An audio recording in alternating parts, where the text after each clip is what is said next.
Yuhu.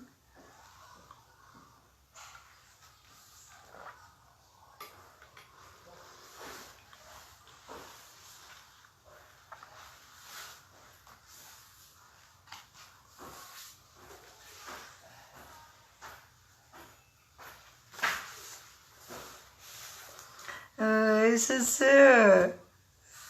Ah. Estamos eu e você aqui, meu amor.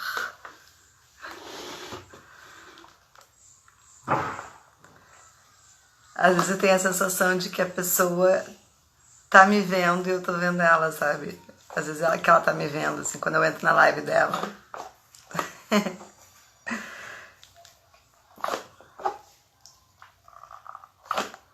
Como é que você tá, meu amor? Tô aqui tomando um chimarrãozinho.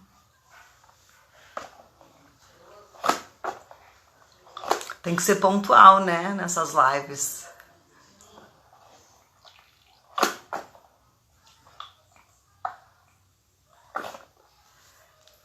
Eu não sei se já são 7 horas, acho que são, né?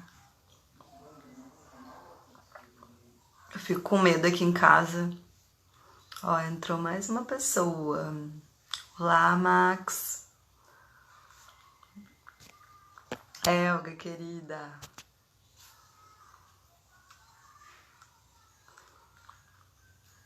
Vamos entrar, Helga? Eu vou te chamar então, tá? Que a gente já vai papeando um pouquinho. Pera aí, como é que eu faço? E... Penélope entrou. Eu tô aqui só no Chimas, esperando a galera.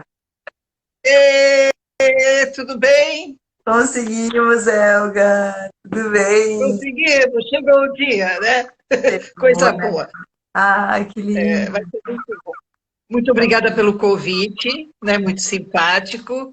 Vamos sair agora nesse momento assim tão cheio de incógnitas, né? Cada um contribuindo um pouquinho com o conhecimento, a gente vai acabar encontrando soluções, né? Acho que é isso que interessa, essa colaboração que a gente está conseguindo nesse momento. E os setores criativos estão dando um baile, né? Estão muito bem nisso. Estão É, mostrando para o mundo que a gente, ó, faz a diferença. eu gostei muito de te encontrar nas redes, porque eu senti uma coisa muito otimista também, né? Isso foi uma coisa que me chamou muita atenção, que é uma característica mesmo dos criativos, né?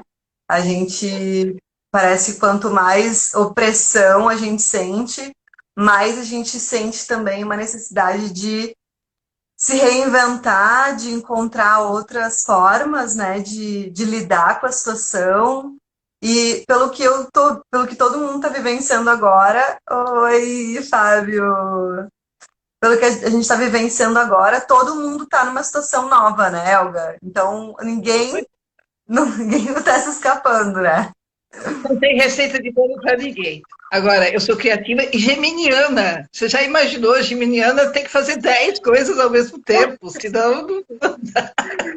Eu sou taurina com ascendente em peixes, então imagina Ah, a cabeça da pessoa. eu tenho ascendente em touro também.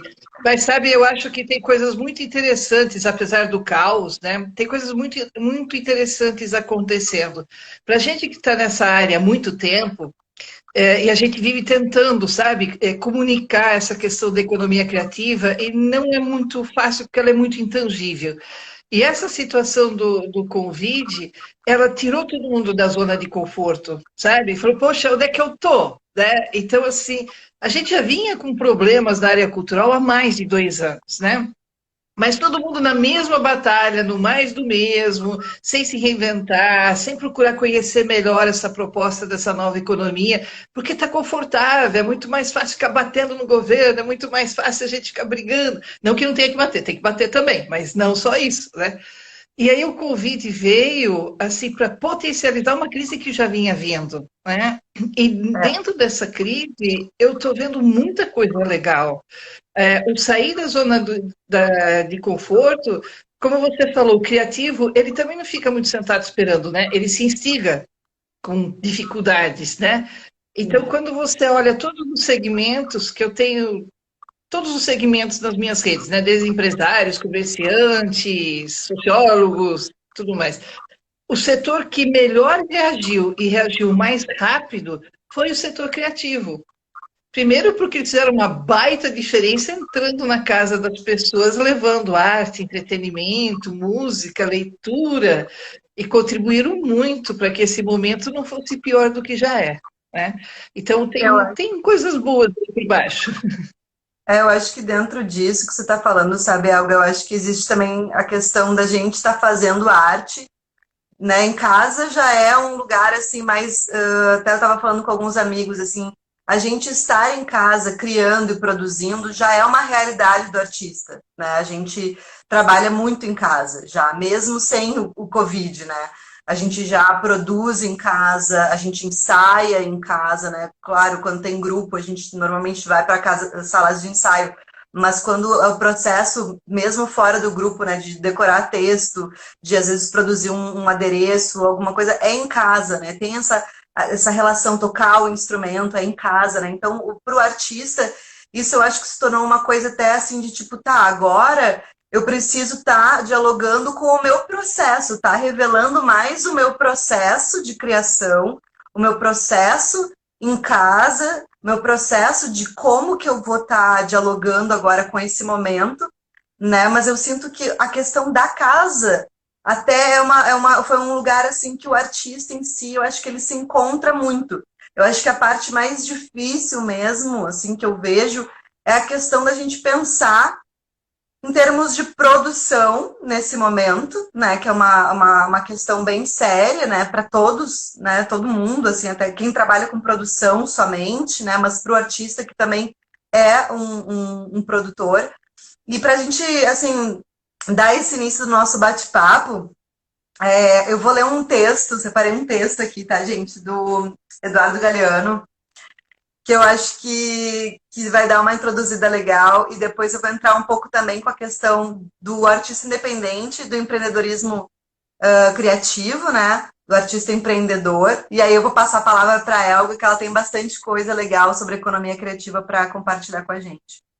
Bom, então eu vou Nós só falar. temos uma hora, né? Temos 50 O Insta minutinhos. só dá uma hora. Oi, Gabi, que bom, Felipe entrou, ai, que bom, galera, que bom que vocês estão aqui. Nossa, muito bom estar com a Elga aqui também, estou muito feliz. E eu vou ler então um textinho aqui, A Função da Arte 2, do Eduardo Galeano, que diz assim: o pastor Miguel Brum me contou que há anos esteve com os índios do Chaco paraguaio. Ele formava parte de uma missão evangelizadora. Os missionários visitaram um cacique que tinha fama de ser muito sábio. O cacique, um gordo quieto e calado, escutou sem pestanejar a propaganda religiosa que leram para ele na língua dos índios. Quando a leitura terminou, os missionários ficaram esperando. O cacique levou um tempo. Depois opinou: você coça. E coça bastante. E coça muito bem. E sentenciou: mas onde você coça, não coça. Essa é a função da arte aos olhos de Eduardo Galeano. E o que a gente consegue trazer desse texto também para a nossa conversa hoje é que a gente está falando de algo que é imensurável, né, Elga? O amor, a arte, as emoções, a sensibilidade, a criatividade. Ela é um valor, né, que nós não temos como colocar em planilhas, né? Eu gosto muito disso que você fala, a Elga depois vai falar, ela está disponibilizando alguns vídeos sobre economia criativa gratuitos na plataforma dela, e ela fala sobre essa questão, né, que a gente não tem como mensurar esse valor da arte, né? E nesse momento que a gente está em casa, nesse momento que a gente está podendo ter um tempo né? Como o poeta fala, né? A gente está tendo o tempo da poesia, o tempo da gente olhar para dentro da gente, o tempo da gente saborear as coisas, o tempo da gente se rever, né? O tempo da gente se apaixonar pelas coisas. Então, é um momento realmente muito único. Então, eu estou muito feliz de estar compartilhando com a Elga e com vocês dessa nossa reflexão. E, e para direcionar o nosso assunto hoje, eu queria trazer a minha vontade de ter de trazer a Elga para cá, para esse bate-papo, é justamente porque eu vejo já há muitos anos os artistas todos sendo muito empreendedores. Os artistas todos agindo de forma extremamente parecida com os empresários, num bom sentido, né? No sentido de a gente contrata pessoas, a gente trabalha, a gente gerencia equipe, a gente administra uma série de pagamentos, né? A gente administra uma série de fases da produção, né? Pré-produção, produção, pós-produção. E aí, ano passado, eu comecei a adentrar mais, assim, na parte de edital, de Lei Rouanet, de ter que estar mais certo com a questão de entender sobre o MEI, sobre me tornar uma microempreendedora. Aí eu contratei pessoas também que tinham que ter nota fiscal por conta do projeto. Então, todas essas, eu fui realmente me desenvolvendo também como uma artista independente, que eu sempre fui, né? Há 15 anos que eu trabalho com arte, mais precisamente, assim, desde que eu criei o meu espetáculo da Poesia da Palavra, que eu comecei a apresentar no Sesc, mais ou menos em 2012. Então, desde 2012 até hoje, eu tenho uma vida bem profissional voltada para a arte. E isso é uma coisa que foi cada vez mais se tornando consciente o processo do aprendizado de como se empreender. E tenho muitas reflexões em relação a isso, tenho muitas dificuldades ainda, assumo assim, realmente abertamente, assim, o quanto é difícil deixar de estar fazendo uma parte criativa, uma parte artística, para estar voltada para a parte burocrática mesmo, do dia a dia, das coisas. É, e aí, então, eu queria muito conversar mesmo com a Elga, queria que ela falasse um pouco sobre essas partes, né, da produção, da economia criativa, que é uma consciência e que o mundo está tendo, né, da importância da criatividade dentro da nossa economia, que sempre teve, mas que agora a gente está literalmente trazendo para a consciência e vendo, né, com todos os olhos, as funções de cada coisa. Então, Elga, passa a palavra. Obrigada, querida. Vamos Bom, lá. quando a economia criativa chegou no Brasil, houve muita resistência realmente da classe artística em receber esse nome, economia criativa, indústrias criativas, setores criativos. Ainda existe uma visão, ainda existia uma visão um pouco romântica, sabe, sobre o fazer artístico, né, aquela doação da arte. Mas nós não estamos mais num período em que vai vir alguém com a Mercedes, porque eu falava cavalo branco, né, mas vamos atualizar pelo menos de Mercedes e dizer, porra, que legal, o que você faz é fantástico, entra aqui, vou pagar todas as suas despesas só para você produzir. Isso não existe mais, né? A gente tem que descer por uma questão prática.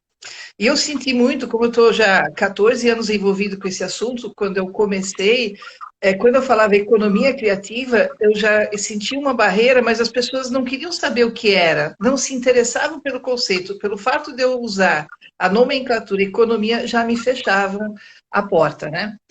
E o que é, assim, uma pincelada para a gente estar aí orientando o pessoal? Economia, a palavra economia significa circulação, produção e demanda de algo que traga bem-estar, qualidade de vida, etc.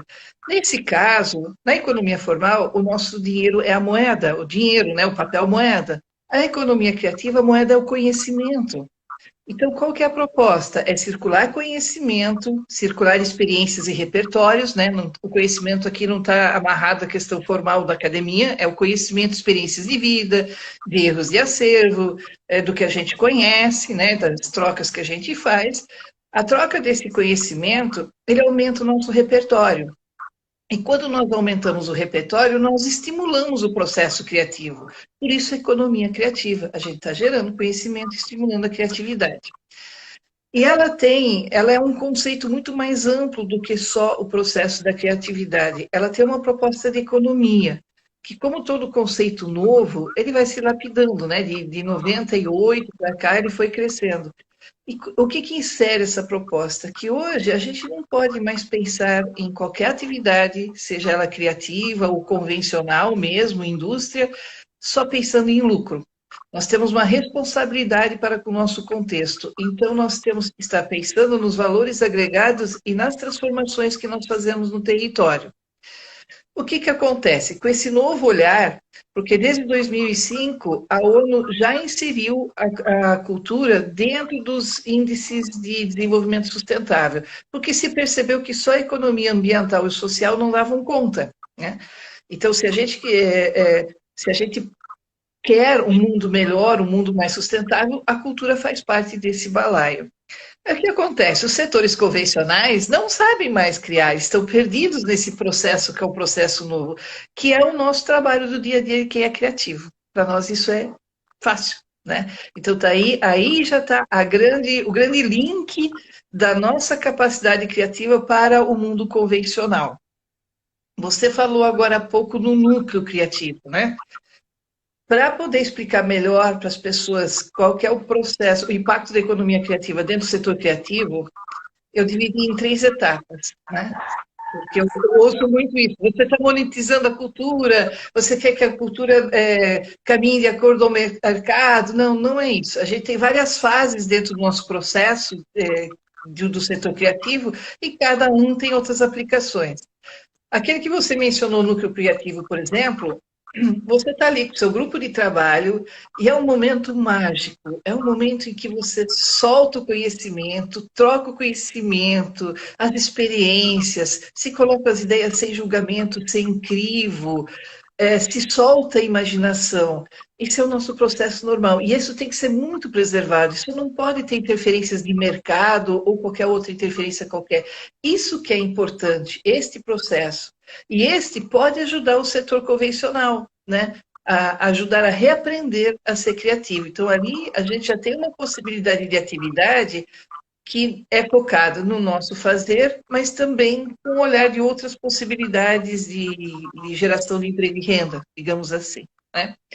Então, o criativo, ele tem muito mais possibilidades de retomada econômica nessa crise agora do que os setores convencionais estão esgotados, porque tudo isso que a gente faz sempre existiu, mas a gente não pôs o olhar nele para trabalhar com ele ou fazer disso algo maior, né? Eu queria voltar só um pouquinho, que com essa questão do Covid, uma coisa ficou muito clara: a importância da cultura do nosso dia a dia. Porque se não houvesse toda essa movimentação, os livros, as pessoas enlouqueceriam. E tem uma questão que a Ana Cara sempre levanta, que o Brasil, já antes da pandemia, foi classificado pela Organização Mundial de Saúde como o primeiro. Quer dizer, no mundo, nós somos o país mais ansioso e, em terceiro lugar, o mais depressivo. Então, nós somos um caldeirão fervente, né, de problemas, já éramos. E essa ação rápida que os criativos fizeram, ela foi belíssima, ela foi ótima, porque ela ajudou para que isso não virasse algo muito pior, sabe? Ajudou que as pessoas tivessem qualidade de vida dentro de suas casas, né? Então, acho que por aí a gente mostra a potência que tem a nossa atividade, né? Mas isso relacionado ao núcleo criativo, né? Você quer falar alguma coisa mais sobre a questão do núcleo de criação? Eu achei muito interessante, que eu vi também nos teus vídeos, Elga, o quanto a cultura e a arte, ela está ligada a aos outros órgãos, tanto o de saúde, quanto o do turismo, quanto, né, o social, né, então o econômico. Então eu vi ali, tipo, o quanto a gente também não tem consciência, ou tipo, o mercado não dá essa visibilidade, essa importância para o quanto a cultura e a arte ela é fundamental para todos esses outros espectros da nossa sociedade, né? Eu vou fazer um. Tá. Eu acho que não é só o mercado, nem o artista se deu conta de toda essa sua potencialidade, tá? Então, eu acho que esse momento, ele trouxe essa reflexão, e eu acho que vai ser muito legal isso, primeiro porque com esse episódio, que a gente já sentiu que a cultura ela é protagonista e não é pedinte, já é uma questão que o artista tem que se apropriar. Eu contribuí para a saúde mental dos brasileiros no isolamento, ponto, né? Então, a gente já viu uma potência ali. Então, a gente precisa aprender, como artista, também a usar esses potenciais para defender também a cultura como desenvolvimento social e econômico. O artista não faz isso também. Tá? Ele está nesse processo. E esse foi o motivo porque eu comecei a disponibilizar os vídeos, essas informações gratuitamente. A partir do momento, para que você se transforme nessa realidade contundente que nós estamos, que a gente precisa achar soluções rápidas, você precisa conhecer seus potenciais, porque senão você vai tentar se reinventar no mais do mesmo, né? Então vamos aproveitar esse momento e olhar para a possibilidade de ampliação dos nossos potenciais para a gente poder se reinventar dentro daquilo que até a ONU já percebeu. A cultura faz parte do desenvolvimento sustentável. Então, assim, é uma reflexão. Eu sempre digo que para que um território consiga dar conta de todas as questões que a cultura faça essa diferença, são necessários 4 pilares.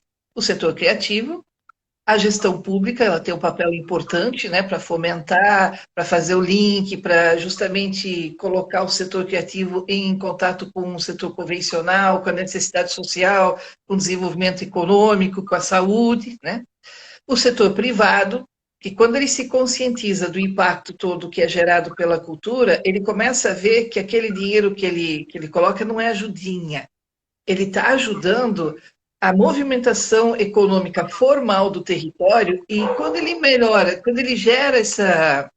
Quando ele contribui para essa melhoria econômica formal, o pessoal melhora de qualidade de vida e acaba comprando mais os produtos que ele mesmo faz, sabe? Então, esse raciocínio começa a se desenhar um pouco melhor agora.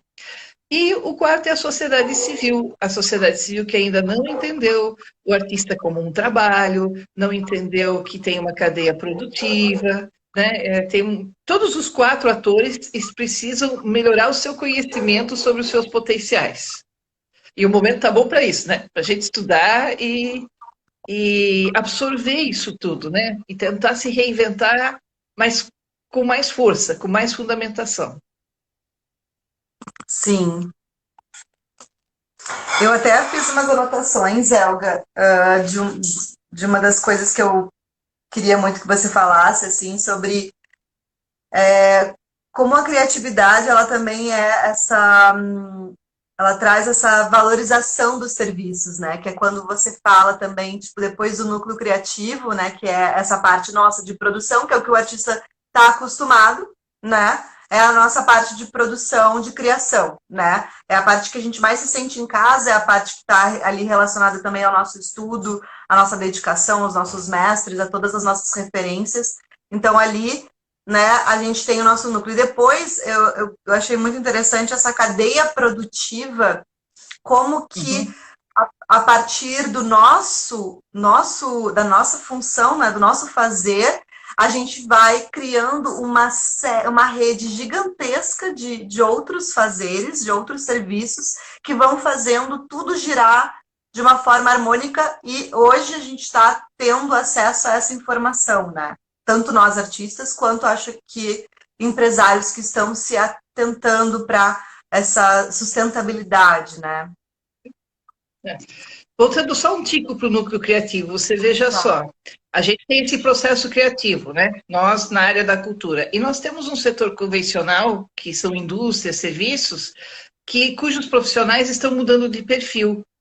Hoje, uma das habilidades mais requeridas é a criatividade, é a capacidade cognitiva, é a inteligência emocional, quer dizer, são todas questões intangíveis que os artistas já têm, né? Então, olha o nosso potencial para que a gente trabalhe junto com o setor convencional, ajudando-os nesses novos perfis de profissional que são necessários e ele nos ajudando com um investimento. Quer dizer, aí, sabe, a gente está precisando ampliar esse nosso olhar, as nossas conexões, as nossas trocas de conhecimento para que todo mundo se ajude, não fique em gueto, é o gueto da cultura, é o gueto do empresário, é o gueto, sabe? A gente precisa se transversalizar mais. Mas Conectar, né? Se conectar conectar, real, né? a grande dificuldade é que as linguagens artísticas todas têm necessidades diferentes, então fica muito difícil a gente construir não tem como fazer uma receita de bolo, sabe? Os territórios são diferentes, as linguagens são diferentes, o perfil cultural de cada lugar é diferente. Então, a melhor forma da gente encontrar caminhos são as conexões. Aquele Marcelo, o que cuida do Floripa Conecta, ele fala muito isso, né? O Borer, que assim, as conexões acabam encontrando soluções. Quando você senta na mesa do empresário, senta na mesa com o comerciante, fala, eu tenho isso para te oferecer, você sabe? E a gente começa a conversar, vai sair coisa super legal, né? Agora, falando um pouco da cadeia produtiva, né? Você mencionou, que eu acho que aí sim, o nosso núcleo criativo tem que ser preservado, cuidadinho, não pode ter interferência de mercado, nada. Agora, o processo de produção e a cadeia produtiva é que são a nossa grande possibilidade de gerar transformação. Eu vou usar o exemplo dos vídeos e depois eu vou recomendar quem puder, entra lá na minha plataforma, o link está na minha bio.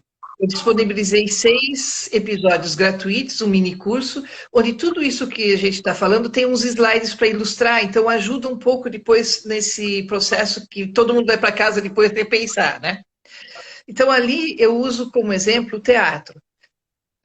Depois do núcleo criativo, né, de toda essa troca de conhecimento para a gente desenvolver um trabalho. Estou vendo o meu amigo William Seven, que é mágico, é maravilhoso. Eu vi o comecinho da carreira dele. Ele também fica lá, né, tentando bolar as mágicas, está fazendo o que ele tem que fazer, mas depois tem um processo de produção para que esse produto que foi idealizado, essa ideia que nasceu ali, ela seja produzida.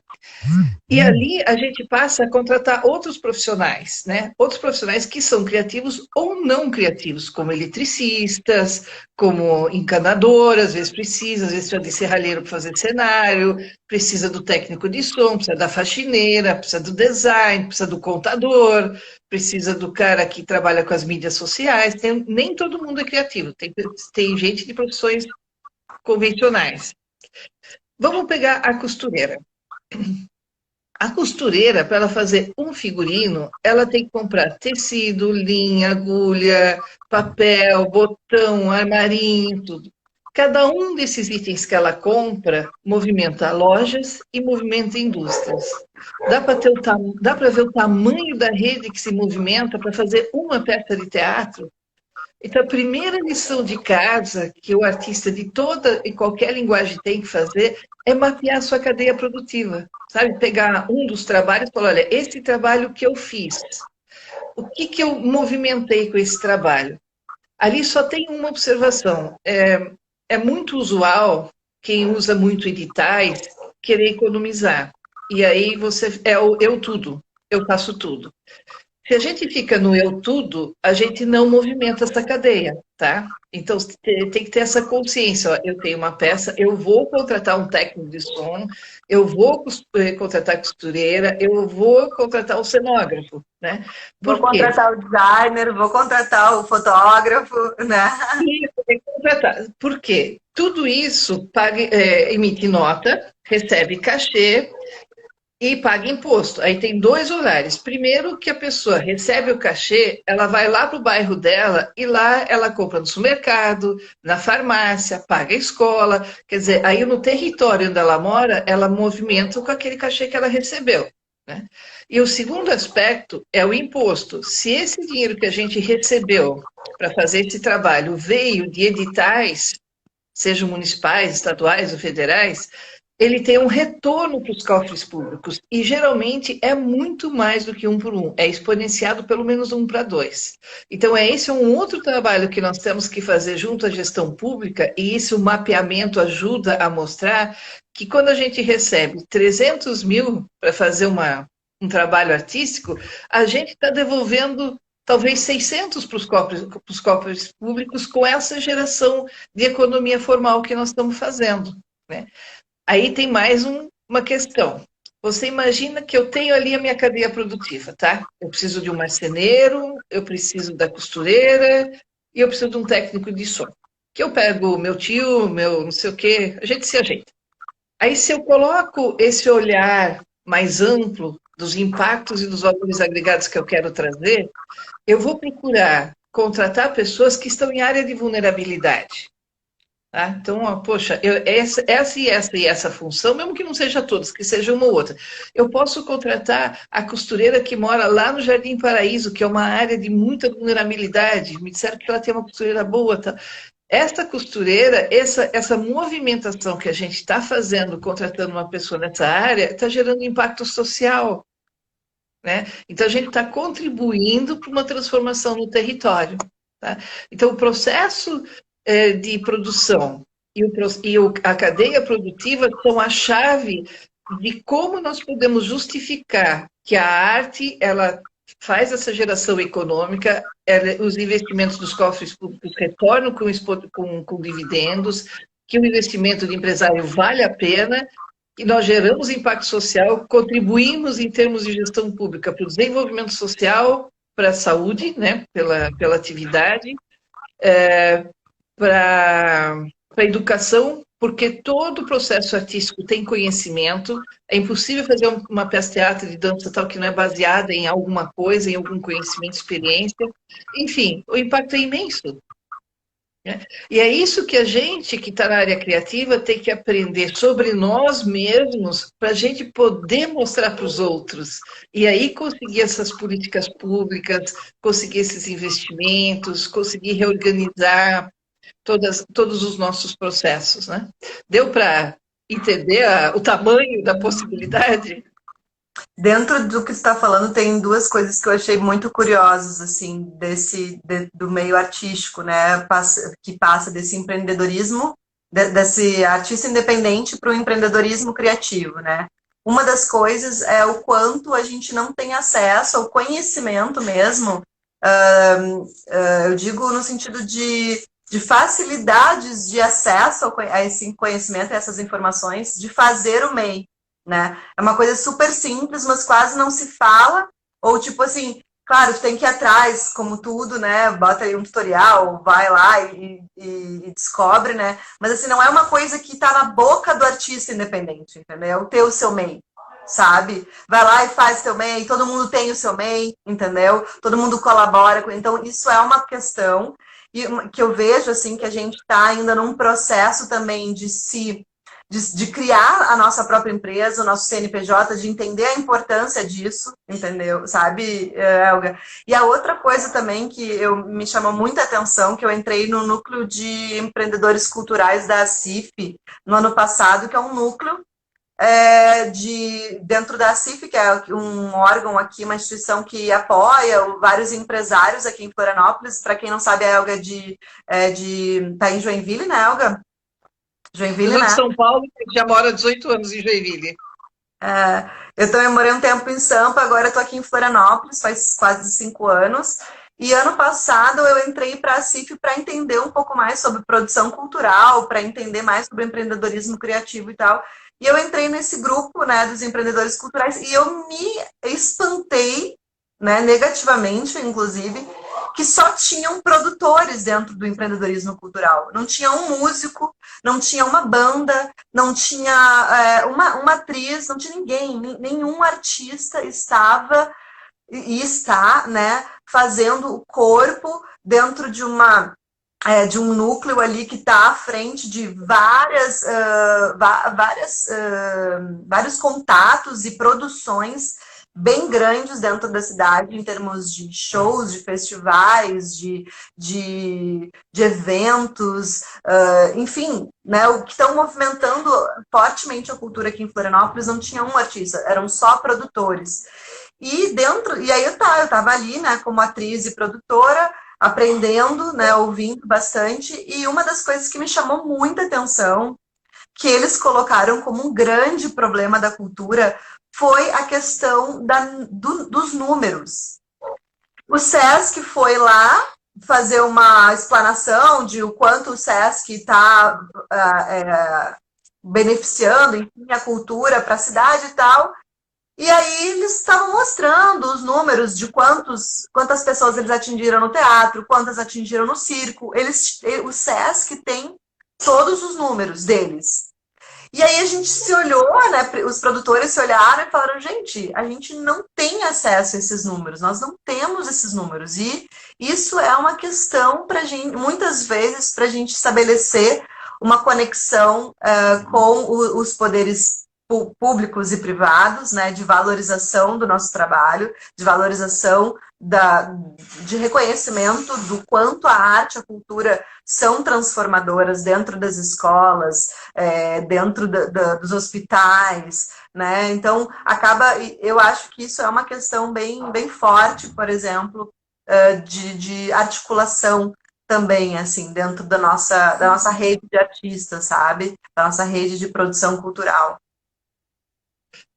Tá aqui conosco também o Décio Coutinho, meu amigo criativo de Goiás, ele faz um trabalho muito legal, até ele fez uma última live com umas referências muito interessantes. E é verdade, os artistas, eles têm essa resistência de se verem como empreendedores, mas a gente precisa cair na real, gente, não tem mais mecenas, entende? Precisamos ser práticos. Eu acho que isso também abre um novo campo de trabalho. Uma vez que a gente começa a trabalhar nessa organização, né, olhando a economia criativa como realmente impulsionando os setores criativos e a gente começando esses diálogos, a gente precisa de um produtor que tenha uma qualificação um pouco diferente, que ele consiga fazer essa defesa da nossa cadeia produtiva, por exemplo. A gente precisa de alguém que faça estratégia de marketing, alguém que sabe fazer a apresentação do seu trabalho junto a empresas, que é uma coisa que a gente andou conversando, né? Então, isso vai abrir leque para um outro nicho de profissionais que estão sendo muito necessários para fazer a transversalização ou a conversa entre a cultura e os outros setores, tanto o setor privado como o setor da gestão pública e até da comunidade da sociedade civil, né? Então, eu acho que aí vão surgir outros profissionais que vão ajudar o artista que está muito envolvido no seu processo criativo e não consegue ser prático, né, a conseguir resolver sua vida.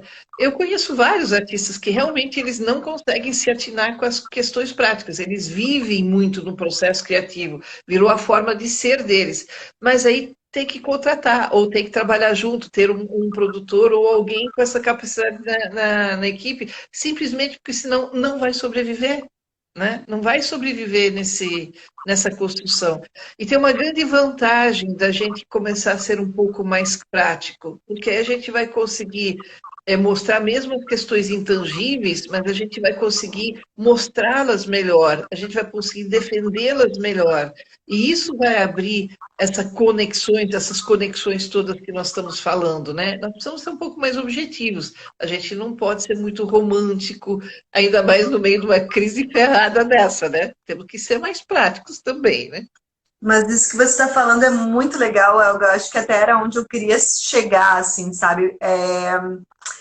Eu acho que para todo artista é muito difícil. Eu falo com artistas, amigos que moram em São Paulo, assim, atores incríveis, assim, criativos pra caramba, e eu vejo a dificuldade que eles, a grande maioria tem de ser prático, de ser esse empreendedor de si mesmo, né?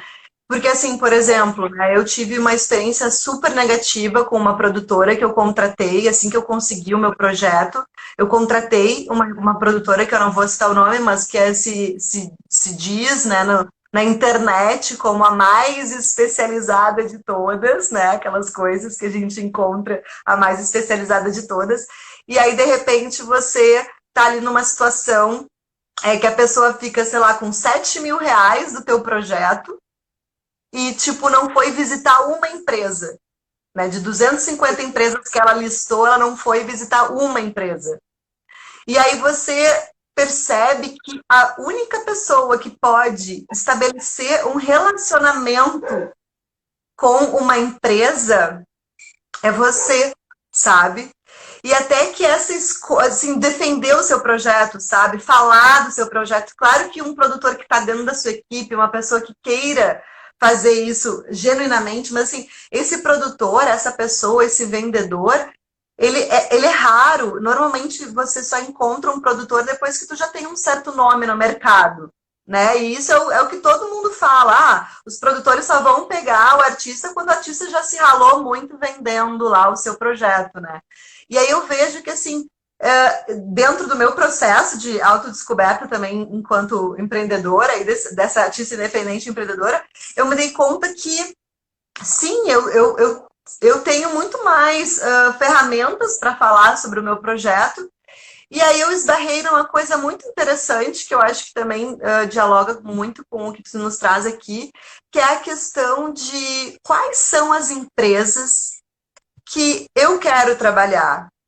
Quais são as empresas hoje que estão valorizando a sustentabilidade, que estão valorizando a economia criativa, que valorizam, por exemplo, no meu caso, do meu projeto, a literatura, a poesia para crianças, né? Então, de repente, como que a gente também pode estar fazendo essa rede, né, de artistas independentes, empreendedores criativos, com pessoas empresários e empresas que estão interessadas nesse tipo de artista, nesse tipo de empreendedor, né?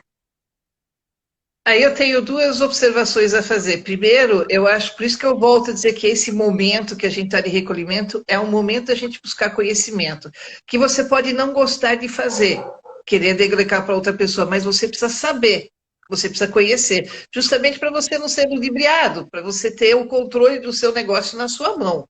Então, assim, ó, eu sei fazer cash flow, né, o fluxo de caixa, mas eu odeio, detesto. Então, tudo bem, contrato alguém para fazer, mas eu sei o que é para poder cobrar. Então, é muito importante que o artista tenha esse conhecimento, pelo menos. Ele pode não querer fazer a produção, mas ele tem que saber como isso funciona. E eu acho que essa é a questão do valor agregado que nós falamos, né?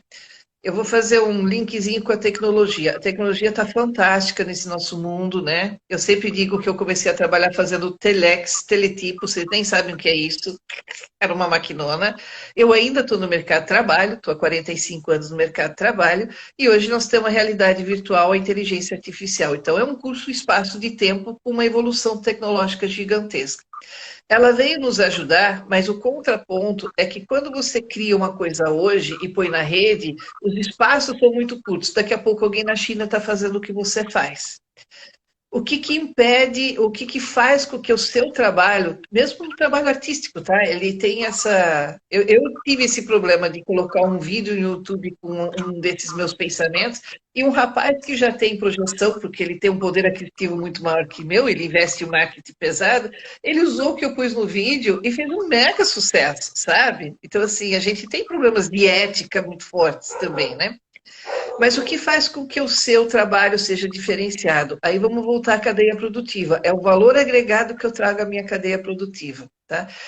Qual é o olhar que eu tenho? Eu tenho um olhar social, eu tenho um olhar de desenvolvimento, eu tenho um olhar de valorização de cultura, eu trago para a minha cadeia produtiva, sei lá, por exemplo, estou fazendo aí um trabalho de música étnica, então eu trago para a minha cadeia produtiva uma produção indígena para colocar no figurino, ou no cenário, né? Então eu dou um valor cultural para essa minha atividade.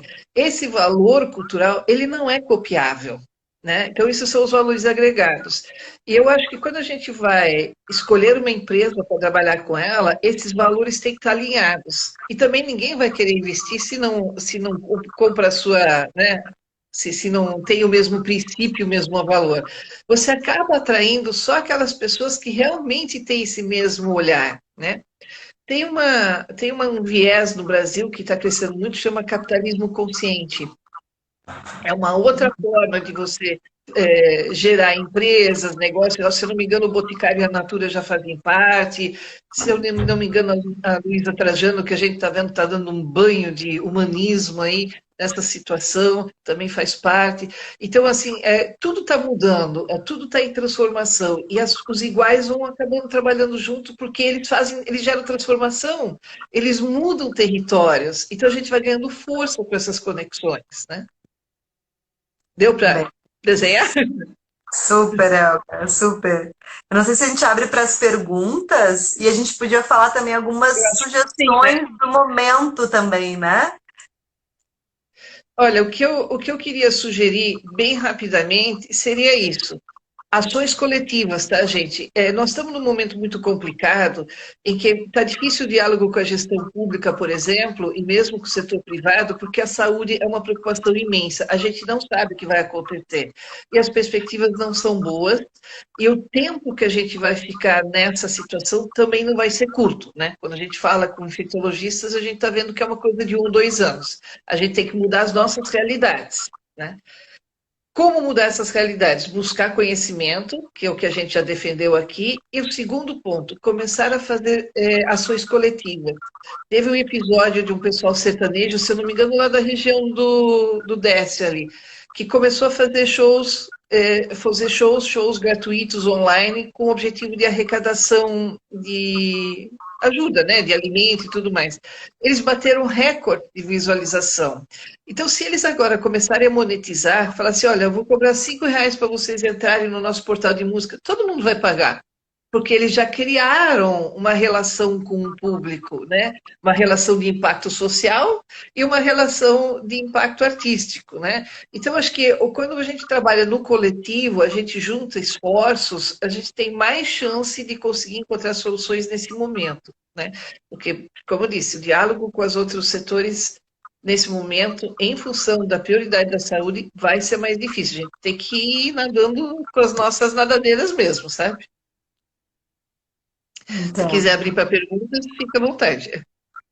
Eu estou abrindo para perguntas, então, pessoal. Se vocês quiserem perguntar Nada, alguma coisa para nada é ela. verdade, nada é verdade absoluta, né? A gente está trocando opiniões, ideias aí para colocar esse nosso processo criativo, né? Na verdade, né, Elga, a gente está hoje, a gente ia fazer um bate-papo no Zoom, né? Mas muito melhor uma live onde a gente pode estar divulgando também um pouco dessa reflexão. É uma reflexão. A Elga traz todo o conhecimento também dela da economia criativa. Eu trago a minha experiência de artista independente, se tornando uma empreendedora criativa e querendo isso, porque no meu caso eu quero trabalhar com arte né, no sentido de entender muitas coisas, né? Na parte de produção, a parte também de editais, e quero cada vez mais entender, mesmo que seja a longo prazo, sabe? Então, se vocês quiserem perguntar alguma coisa, se for alguma dúvida, deixa eu ver quem é que entrou Ô, aqui. Décio, olha quem está aqui, Décio, olha. É que toda live que eu faço, esse gato é o Zeus. Eu tenho 6, esse é o Zeus. Ele não resiste a uma live, ele tem que mostrar a cara. É muito lindo esse seu gatinho. Tinha que ser o Zeus, né? Tinha que ser O o Zeus, hospitaleiro. Pô. Ah, faz jus ao nome.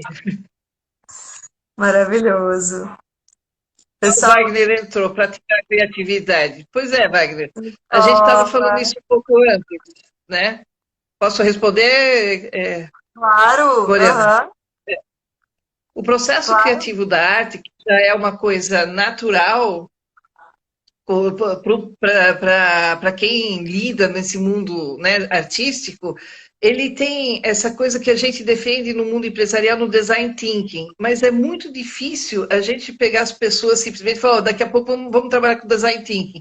E eles conseguirem colocar essas ideias sem julgamento, sem crivo e soltar a imaginação.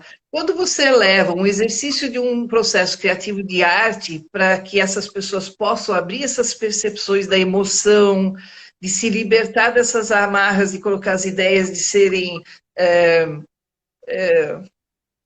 rejeitadas, né? De exercitar esse não crivo, esse não julgamento. O processo criativo da arte tem uma grande contribuição para o setor privado nesse sentido, né? Então, por exemplo, desenvolver uma peça de teatro, mesmo que seja hipotética, com um grupo que trabalha em chão de fábrica, pode abrir essa percepção, essa emoção e esse processo criativo, porque todo mundo tem, ele só fica adormecido, né? A gente só precisa estimulá-lo novamente. Não sei se eu consegui te ajudar, Wagner, assim muito rapidamente, né? Legal. Mas eu Posso vou estar numa complementar um live pouquinho? com. Vou falar um pouquinho sobre isso que o Wagner estava trazendo, né? sobre como despertar a criatividade, né, Wagner?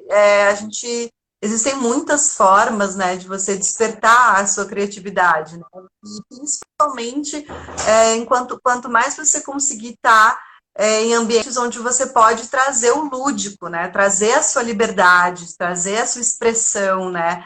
Seja no teatro, seja na dança, seja com a pintura, mas realmente você poder experienciar, né, com uma música, sentir, se permitir sentir as coisas, né? Porque o mundo ele é muito mecanizado, né? Esse mundo, né, que a gente viveu até então, ele era muito mecanizado, né? Muito voltado para as questões de aparência, de imagem. Então, quando a gente começa a olhar para dentro, olhar para as partes realmente sensíveis do ser, a gente volta a se sentir criança, volta a trabalhar com a criatividade. E aí você pode, enfim, realmente acessar vários profissionais que trabalham com isso há muitos anos, dedicaram a sua vida para entender isso, e aí você pode levar isso para escolas, pode levar isso para empresas, como a Elga estava falando, que isso realmente, não sei como que isso, hoje, olhando para o nosso futuro, não sei como isso vai se dar, mas eu acho que dentro de casa, hoje, a gente pode estar trocando com os artistas diretamente, né? Tipo, assistindo coisas, permitindo sentir, se permitindo praticar aquela atividade que os artistas estão propondo. Então, que convite aí para seguir os meus amigos artistas aí que estão publicando um monte de coisa legal esse tempo para ativar. E tem uma outra coisa legal aqui. Eu tenho até um exemplo prático para ilustrar isso. Aqui em Joinville nós temos um laboratório catarinense e eles estavam querendo quebrar um pouco a dureza da relação interna de trabalho. E aí o grupo de dança Dois para Lá, Dois para Cá, durante acho que 6 meses, realizou 2 vezes por semana encontros de dança só com aquele equipe de trabalho. A empresa dava meia hora e os funcionários davam meia hora. A produtividade desse setor aumentou em 20%, porque se quebrou a dureza da relação, se facilitou a comunicação, se facilitou a linguagem corporal, sabe? O impacto foi incrível. Sabe? Então, a gente já tem algumas experiências, a gente não tem métricas, né? Mas essas métricas podem ser criadas pela própria empresa, a gente tem algumas ideias que podem auxiliar, mas os impactos, eles são facilmente percebíveis, né? Com Mais alguma certeza. pergunta? Isso é muito real. Tem aqui uma pergunta legal da Penélope, ela falou, será que teriam alguns nomes para indicar desses fundos de apoio que podemos criar? Penélope, assim, eu trabalho com editais do governo, né? Aqui em Florianópolis, por exemplo, sai o Anderle, né? A gente trabalha do estado, né? Tem também alguns do federais mesmo, né? Que agora saiu o Itaú, tem do Banco do Brasil, da Caixa Econômica. Então, são vários fundos de empresas privadas que elas têm um edital próprio, elas abrem algum edital para os artistas se inscreverem e dali captarem o recurso. Daí ali você tem que desenvolver todo o seu projeto, fazer um orçamento bem prático de tudo que tu vai precisar dentro dessa cadeia produtiva também que a Elga estava trazendo.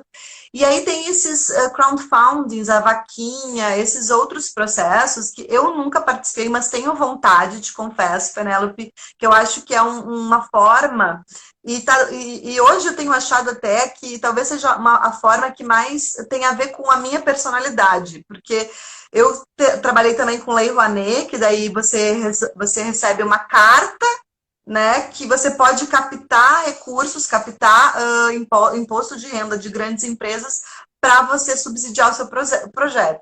Então, além de você lutar para conseguir fazer conseguir essa carta, depois que você tem essa carta, você precisa ir batendo na porta das empresas para ver qual que se encaixa com o seu projeto. E o que eu acho legal do crowdfunding e dessas outras formas da gente estar trazendo um apoio de pessoas físicas para o nosso projeto, é que existem coisas interessantes nisso, que a primeira coisa é o diálogo direto com as pessoas. Então, você vai falar direto com o seu vizinho, você vai falar com seus pais, seus familiares, seus amigos. Então, essa galera já é uma rede gigante que a gente tem e que, às vezes, sei lá, vão num espetáculo nosso uma vez, né, uma vez ou outra, mas às vezes não estão sabendo que a gente está gravando um álbum ou, enfim, querendo produzir um livro, né? E elas são as pessoas que possivelmente mais vão querer que você realize aquilo. Então, eu acho uma super ferramenta interessante, além do que eu acho interessante do crowdfunding, que a gente acaba também criando produtos do nosso projeto. Então, por exemplo, eu tenho uma Kombi de poesia. Aí eu tenho uma amigona minha que é a designer que trabalha nesse meu projeto, que fez o design na Kombi, que fez o design do site e tal. E aí eu já até pedi para ela para a gente fazer uma camiseta com a Kombi. Então, uma das formas da pessoa ali, de repente, está dando R$ 50 ali para o teu projeto, ela ganha uma camiseta. Então, você também vai criando uma outra cadeia de produção do seu próprio projeto. Então, hoje eu tenho pensado muito sobre essa ferramenta do crowdfunding, assim, da vaquinha, dessas formas alternativas. Nós temos um grande desafio como artistas e criativos nesse momento, que é pegar toda essa questão da cadeia produtiva e ver como é que a gente vai trabalhar com isso numa plataforma digital, tá? Por isso que eu acho que é muito importante discutir todas essas opções, entender a sua cadeia produtiva, fazer esses mapeamentos, estabelecer as conexões com as empresas para descobrir como a gente vai levar isso para uma plataforma, tá? Eu até ouvi há pouco tempo um dos artistas falou para mim, mas eu faço um tipo de música que tem um público muito restrito. Uma experiência que eu tive. Eu antes fazia só palestras presenciais e workshops, né? E faz um ano mais ou menos que eu fui para o mundo digital. A minha relação, que era de 300, 400 pessoas, passou para 35 mil pessoas. Porque o mundo digital ele não tem fronteiras. Então, às vezes, a gente imagina que a nossa atividade não tem uma receptividade e se surpreende, né? Porque você abre para muitas pessoas em muitos lugares, em muitos territórios. Agora, para a gente fazer essa abertura, para a gente conseguir atingir esse público, nós precisamos saber muito bem o que nós estamos fazendo e a potencialidade que nós temos para fazer. Tá? Então, esse é o meu conselho de fim de live, né? Se avalie, sabe? Nesse momento, veja qual que é o seu trabalho, qual é o seu núcleo criativo, qual é a sua cadeia produtiva, qual é o seu processo de produção, o que é seu produto final, como é que o pessoal recebe seu produto final, como é que você consegue trabalhar não só com o produto final na plataforma, mas, por exemplo, essa questão que o Wagner levantou, como é que o meu processo criativo pode ajudar as empresas dos setores convencionais a estimularem processos criativos numa plataforma digital? Então, a gente tem um universo de possibilidades, mas a gente precisa saber bem o que a gente faz e como a gente faz. E isso, Elga, também é uma questão muito, para mim, assim, é uma questão extremamente latente, que é a questão de como que um processo, por exemplo, eu sou professora, eu criei um laboratório de voz e poesia. E eu tenho vários exercícios que dá para eu fazer online, mas tem muitos exercícios que é só presencial. Né? O teatro, ele requer muito o encontro, né?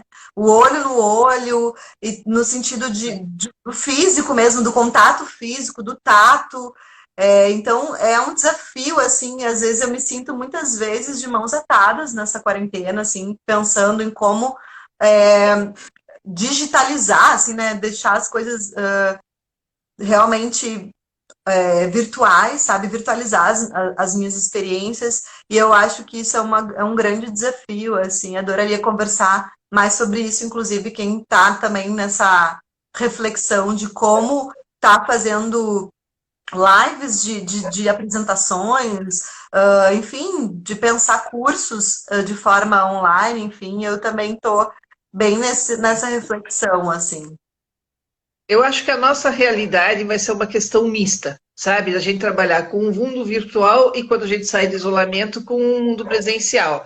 Mas o mundo presencial é que vai nos abrir as conexões, né? E aí a gente vai ter que ir cultivando, trocando, e aí o presencial se encaixa, porque realmente tem muitas atividades que tem que ser o olho no olho, o tato, o exercício corporal, mas eu acho que tem espaço para a gente trabalhar esse mix, nem tanto um, nem tanto o outro, né? O só presencial eu acho que não vai existir mais, e o só digital também é muito extremo, né? Então, tem muita coisa para repensar aí nessas nossas trajetórias, né? A Elga tá falando disso também, que talvez fique nesse misto, porque ela tem uma previsão, né, Elga, de 2 anos aí, né, que a gente vai ficar meio nessa... O, o Atílio, que é um infectologista aí que tem bastante experiência, ele tem conversado muito aí nas redes sociais, e ele coloca esse panorama, porque a gente vai levar um ano e pouco para fazer a vacina, e nós vamos ter que conviver com esse Covid, né, com esse novo vírus. E esse processo não vai levar menos de um ano e meio. Não só descobrir a vacina, como produzir para vacinar todo mundo, né?